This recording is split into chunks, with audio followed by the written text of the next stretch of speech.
చిగురించబోతుంది. గొప్ప దినాలు నువ్వు చూడబోతున్నావు.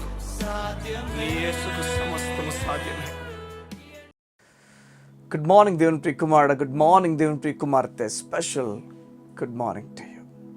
ఈ ఉదయమున దేవుడు నీతో మాట్లాడడానికి ఇష్టపడుతున్నాడు. నిజమిది. ఈ లోకంలో ఈ మధ్యకాలంలో నీతో పాటు వైరం కలిగి, నీతో పాటు స్నేహితులుగా ఉన్నవారు శత్రుడుగా మారిపోయి నీతో మాట్లాడడానికి ఇష్టపడలేని సమయాలు నువ్వు ఎదుర్కొంటున్నావేమో. దేవుని లేఖనాలు చెప్తున్నాయి, మునుపు మన దుష్క్రియల వల్ల దేవునికి దూరస్తులు అయిపోయామట. మన మనసులో మనం విరోధ భావం కలిగి ఉన్నామట. దేవుని లేఖనాలు చెప్తున్నాడు. అలాంటి మన జీవితాల్లో యేసయ్య ద్వారా దేవునితో మనం సమాధానపరచబడ్డాం. ఏది అర్థమవుతుందా? ఈ లోకంలో చాలామంది నీకు వ్యతిరేకంగా మారిన వారు ఉండొచ్చేమో. నీతో నిలబడతా అని చెప్పి ఈరోజు నిలబడకుండా వారి ఇష్టానుసారంగా వారు ఫోన్లో మాట్లాడినప్పుడు నీ గురించి మాట్లాడుతూ చెడ్డగా మాట్లాడడం, వారు ఎక్కడ ఎదురుపడినా నీ గురించి చెడ్డగా మాట్లాడు, ఎవరు ఎదురుపడినా వారికి నీ గురించి చెడ్డగా చెప్పడం, ఇవన్నీ జరుగుతున్నాయేమో. నిరాశపడిపోయి దుఃఖము నిండిపోయి ఏమి చెప్పాలో బదులు అర్థం కాక నువ్వు నిశ్శబ్దం అయిపోయావేమో. ఇకేం చెప్పినా ఎవరు నమ్మరు అనే ఆలోచన నీ హృదయంలోకి వెళ్ళిపోవడం వల్ల దీన్ని ఇలాగ ఉండిపోతే మంచిదేమో అనే ఆలోచనతో ఈ మధ్యకాలం ఉండిపోతున్నాయేమో. దేవుడు నీతో మాట్లాడుతున్నాడు. స్నేహితులు విడిచిపెట్టచ్చు, బంధువులు విడిచిపెట్టచ్చు. యోసేపు జీవితం మనకు తెలుసు. తన అదమ్ములు విడిచిపెట్టేశారు, తన బంధువులు తను వద్దనుకున్నారు. మనకు తెలుసు తొందరకేమైంది. దేవుడు ఒక వ్యక్తి పక్షమును నిలబడితే ఆ వ్యక్తి అసాధ్యమైన వాటిని ఏవైతే సాధ్యము కావో వాటిని సైతము దేవుడు ఆ వ్యక్తి జీవితంలో సాధ్యపరుస్తాడు. ఎవరైనా యోసేపు జీవితం ఒక మ్యాప్ గీయమని చెప్తే మీకు చెప్పిన మ్యాప్ ఎలా గీస్తారో ఆ గ్రాఫ్ కిందకు గీసుకొని వెళ్ళిపోతారు. కిందకి వెళ్ళిపోతున్న గ్రాఫ్గా తన జీవితాన్ని చూపిస్తారు. నేను చెప్పనా, నీ జీవితపు రూట్, నీ జీవితపు గ్రాఫ్, నీ జీవితం యేసయ్య చేతిలో ఉన్నది.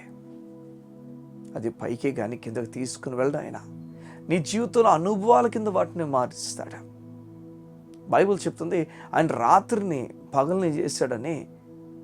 చీకటి భూమి అంతా నిండిపోయిందట. ఆ సమయంలో ఆయన వెలుగు కలగమని పలకగానే వెలుగు కలిగిందని లేఖనాలు చెప్తున్నాయి. అయితే వెలుగు మాత్రమే ఉంచలేదు కానీ చీకటిని కూడా ఆయన ఉంచాడని లేఖనాలు చెప్తున్నాయి. పగలంతా వెలుతుతో నిండి ఉంటే రాత్రంతా చీకటితో నిండినట్లుగా ఆయన విభజించడని లేఖనాలు చెప్తున్నాయి. అయితే గుర్తుపెట్టుకో, చీకటిగా ఉండిపోదు, మరలా తిరిగి వెలుతురు రాబోతుంది. నీ జీవితంలో ఈరోజు నిరాశపడిపోతూ జనాలు అంటున్న మాట బట్టి నిరుత్సాహపడిపోతున్న నీ జీవితంలో దేవుడు చెప్తున్నాడు, నువ్వు కృంగిపోవద్దు, నిన్ను లేవనెత్తుతాను, నీ జీవితాన్ని పైకెత్తుతాను. యేసయ్య ద్వారా మన దేవునికి దగ్గరున్న విషయాన్ని మన హృదయంలోకి మనం తీసుకోవాలి. ఏ రోజైతే నీ హృదయ అంతరంగాలోకి ఈ మాట తీసుకుంటావో, యేసయ్యకు నేను దగ్గరున్నాను, ఎవరి బట్టి కూడా నేను దూరం అయిపోను. నీ బట్టే నువ్వు దూరం అవ్వలేదు, ఇంకెవరి బట్టి దూరం అయిపోతావు చెప్పు.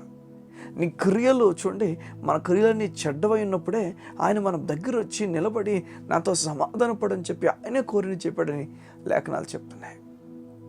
దేవుడు కోరిండి నీ దగ్గరకు వచ్చి నిలబడి చెప్పాడట. నువ్వు పాపలో ఉన్నప్పుడే తన స్వరం నీకు వినిపింపజేసి చెప్పాడు, నేను ప్రేమించుచున్నాను రా అని చెప్పి నేను దగ్గర తీసుకుని హత్తుకోవడానికి ఇష్టపడ్డాడు.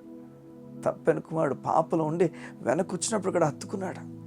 తప్పైన గొర్రె దగ్గరికి వెళ్తున్నప్పుడు తప్పిపోయినప్పుడే కదా వెళ్తున్నాడు. నేను చెప్పిన ఈ దినం దేవుడు నిన్ను ప్రేమించుచున్నాడు. ఏమైతే అడ్డుకున్నాయో, ఏమైతే నా జీవితం ఇంకా ఆగిపోద్దేమో, ఇంకా జరగదేమో అనుకుని నిరాశపడుతున్నావో, నీ జీవితంలో ఆ విత్తనము, నిరాశ అనే విత్తనంలోంచి నిరీక్షణ అన్న మొలక ఈరోజు పుట్టునుగాక. మీరు చెప్పండి, యోసేపు జీవితం నిరాశే కదా? ఏమైనా మేలు ఉందో అందులో చెప్పండి. ఏదైనా మేలు జరిగే అవకాశం ఉందో చెప్పండి. ఈరోజు చూడడానికి ఏది కూడా మేలు అనిపించకపోవచ్చేమో, కానీ దేవుడు నీ మేలు కొరకు సమస్తం జరిగించబోతున్నాడు. గొప్ప మేలు నీ కొరకు చేయబోతున్నాడు. నిరాశపడద్దు, నువ్వు దిగులు పడద్దు. బైబిల్ చెప్తుంది, మునుపు మనం దేవునికి దూరస్తులము, మునుపు మనం దేవునికి వెడమైపోయాం, దేవునితో సంభాషించే అవకాశం లేని వ్యక్తులుగా అయిపోయాం. ఇప్పుడు బైబిల్ చెప్తుంది అది మునుపు. ఇప్పుడైతే దేవునికి దగ్గరగా ఉన్నాం. మనం మన బట్టి కాదు, మన క్రియల బట్టి కాదు, యేసు ప్రభు బట్టి నీవు దగ్గరయ్యావు. తన సొంత కుమారునే వెనుక తీయకుండా నీ కోసం ఇస్తే ఎందుకని ఇవ్వడం అనుకుంటున్నావు? నీ ఉద్యోగం సెటిల్ అవుతాను, నీ ఉద్యోగంలో సెటిల్ అవుతావు, నీ లైఫ్లో సెటిల్ అవుతావు. నువ్వు అనుకున్న దానికన్నా వైభవంగా దేవుడు నీకు పెళ్లి చేస్తాడు. నువ్వు అనుకున్న దానికన్నా గొప్పగా దేవుడు సమయంలో నీకు బిడలిస్తాడు. నువ్వు ఏ చోట అయితే ఇక ఆగిపోయింది లేదనుకుంటున్నావు ఆ చోట దేవుడు ప్రారంభింపజేయగలడు. హాగర్కు దేవుడు అసలు ఓటే లేని సమయంలో, నీరే లేని చోట ఇక చచ్చిపోతాడేమో బిడ్డ అనుకున్న సమయంలో దేవుడు ఓటను పరిచయం చేసిన వాడు. నేను వదిలేస్తాడు అనుకుంటున్నావా? నిరాశపడతా. ధైర్యము తెచ్చుకోవాలి. నిరీక్షణ కలిగిన వ్యక్తిగా నడవాల ముందుకే. దేవుడు నీకు తోడై ఉన్నాడు.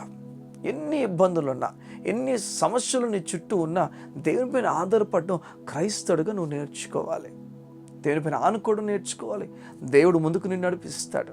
ఈ ఉదయమున నీ గురించి, నీ కుటుంబం గురించి నేను ప్రార్థన చేయడానికి ఇష్టపడుతున్నాను. కళ్ళు మూసుకున్నట్లయితే, మా ప్రియ పరలోకపు తండ్రి, నీకు వందనాలు. మీరు మాతో మాట్లాడుతున్నారు. ఈ ఉదయాన నీ బిడ్డలతో ముఖ్యంగా మాట్లాడారు. వారి హృదయ అంతరంగాల్లో ఏ విషయమైతే దిగులుతో నిండిపోయిందో, ఏ విషయమైతే వారి హృదయంలో స్థిరత్వం లేకుండా అధైర్యంతో నిండిపోయిందో వాటిలో వారికి ధైర్యమును ప్రకటించుచున్నాను. దేవుని సమాధానమును ప్రకటించుచున్నాను. దైవికమైన బలమును ప్రకటించుచున్నాను. దేవుని మర్మమును ప్రకటించుచున్నాను. వారు నిలబడుదురుగాక, దేవుని కార్యాలతో నిలబడుదురుగాక, దేవుని కార్యాలు వారు చూచుదురుగాక.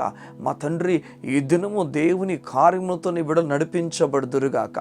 ఆగిపోయిన ప్రతిదీ ప్రారంభమునుగాక యేసునామములో. ఎవరైతే బిడ్డలు లేకున్నారో వారు యేసునామములో బిడ్డలు కలుగుదురుగాక. ఎవరైతే ఉద్యోగం లేకుండా సతమతం అయిపోతారో యేసునామములో నూతన ద్వారము తెరవబడునుగాక.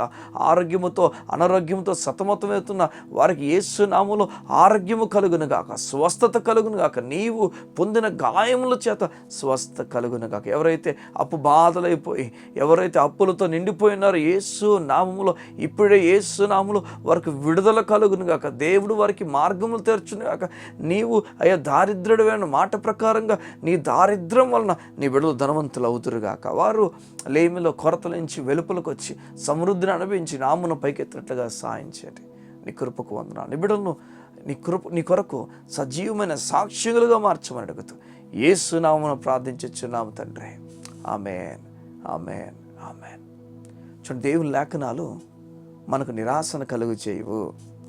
దేవుని లేఖనాలు నిరీక్షణ కలుగు చేస్తాయి. తెరచి దేవుని లేఖనాలు చదవడానికి ఇష్టపడు. ఆ లేఖనాలు ఎంత బలమైనవో, ఎంత బలమైన పని చేయగలవో నువ్వు గమనించడం ప్రారంభిస్తావు. God bless you. See you tomorrow.